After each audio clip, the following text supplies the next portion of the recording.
They could be a deadbeat, but you know, we chose them. If you chose him, you're gonna have some type of feelings for him. There's gonna be some type of emotional connection. There's a famous poet in the 90s who wrote, "Why every time I call it's the same thing, you have to be on the phone or the lane, or either Shauna or Donna. T-Bird, let me call you back, my phone's for my mama. When the phone click, don't even try it, girl. Quit lying, girl. You must think I'm stupid or even blind, girl, cause something ain't right and I'm finna go. You said y'all broke up a long time ago. And who is LA Snow? Boy, that ain't nobody. That's just my baby daddy."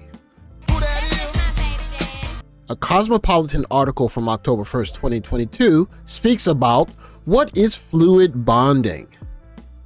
The term fluid bonding may be new to you, but you're probably already familiar with the general concept. Fluid bonding means making a decision not to use barrier methods and share bodily fluids with your partner. It's my baby daddy's birthday. We're gonna get in the shower, get ready. I'm gonna go get waxed, and then we're spending the day together. Of course, you gotta get waxed on your man's birthday.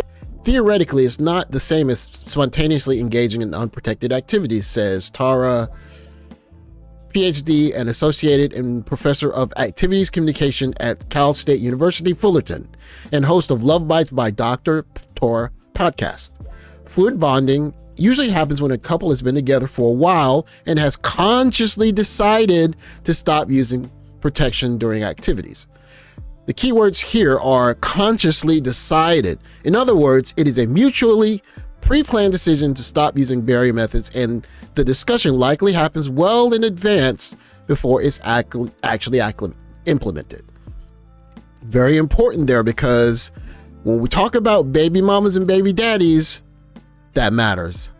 Me when anyone who isn't my baby daddy tries to chat me up in the club. Me when anyone who isn't my baby daddy tries to chat me up in the club. What are the benefits of fluid bonding? There are multiple reasons couples may decide to fluid bond, whether it's because they find activities without barrier methods more pleasurable, or they feel ditching barriers can provide a more intimate experience. Fluid bonding may also signify that the relationship is at a comfortable stage, which reinforces the emotional connection and trust. You're having unprotected activities, which means you trust your partner is not doing the same with others, and they do and tell you about it and use protection. Either way, fluid bonding could create a positive loop of trust.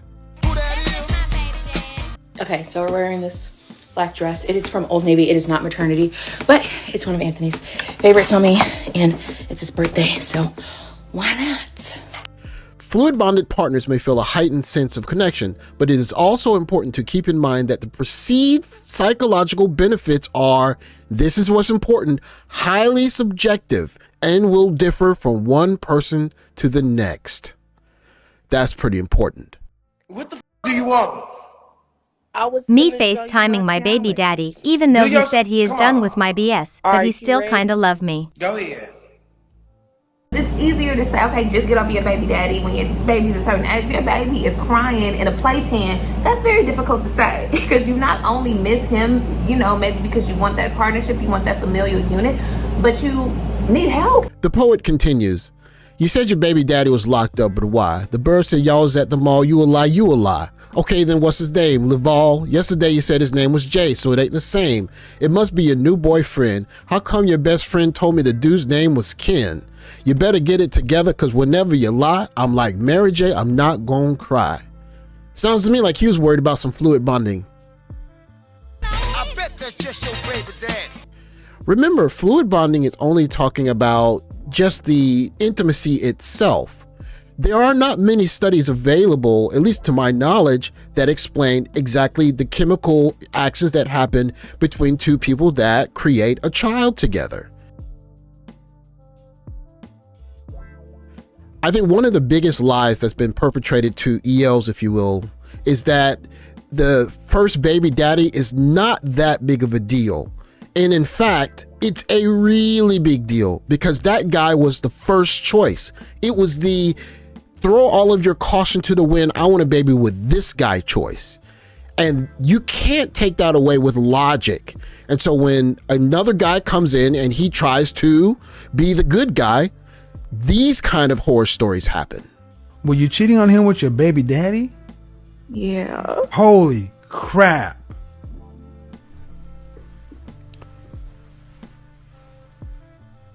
All right. Who ended up filing for divorce? Me. That is a horror story, correct? We have been undersold the importance of a baby daddy. A baby daddy matters.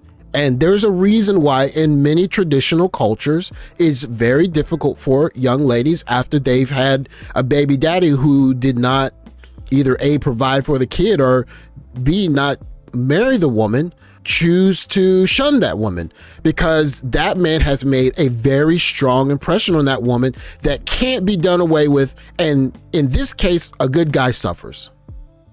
Where's your child's father? He takes care of our child. I just said, where is he? What, I don't know. What do you mean? Are you guys still together? No. No. Mm-mm. Yeah, because he just wanted to screw up your situation. Yep. That's exactly what he wanted. And yeah, and you were dumb enough to let him do it. Precisely. Yep. That's why, ma'am, I wasn't saying what I was saying to be mean. You found a guy who was willing to accept you as a baby mama. And who pays the price? I'll say it again. It has been undersold, the effect of that first person on your potential. A baby mama has been imprinted on. She had a whole child for that man. That's the guy that she wanted to have a life with, and he didn't choose her. You don't change that with logic. Took care of you, another man's child, and the respect you paid him was to continue to sleep or to have with your baby daddy. And to be honest, a lot of it was because I entered in and trying to have a baby with him when I knew that we wasn't solid. And, you know, some of the reasons with me having a baby may have been to keep us together. I bet that's just your baby dad. It's a trap. I don't think there's a principle that's more underplayed in the black community than the idea that being a stepdad is not a big deal. It's a very big deal, as you saw in the Kevin Samuels video. You are basically marrying someone who, outside of special circumstances where a crime may have been committed, she viscerally wanted that guy first. That's the guy she wanted. But that guy did not want her, or he did not want to provide for her. And so you have to come through as the second guy and deal with a woman who wants another man more than she wants you. And I think this is why so many traditional cultures have shunned this so much, is because being the dad that stepped up is just not a great reward when you know that you're the second man that that woman wanted. And if that's the case, either you're going to have men saying, no, I'm okay, or you're going to have men going to find unimprinted young ladies. I don't think that's sociable either. I think that's just biology. Most cultures just don't accept that. There's only one small group of people in America that are socialized to accept that: black men. Thanks for watching. Like, subscribe, comment down below, and I'll catch you guys in the next video. Take care, guys.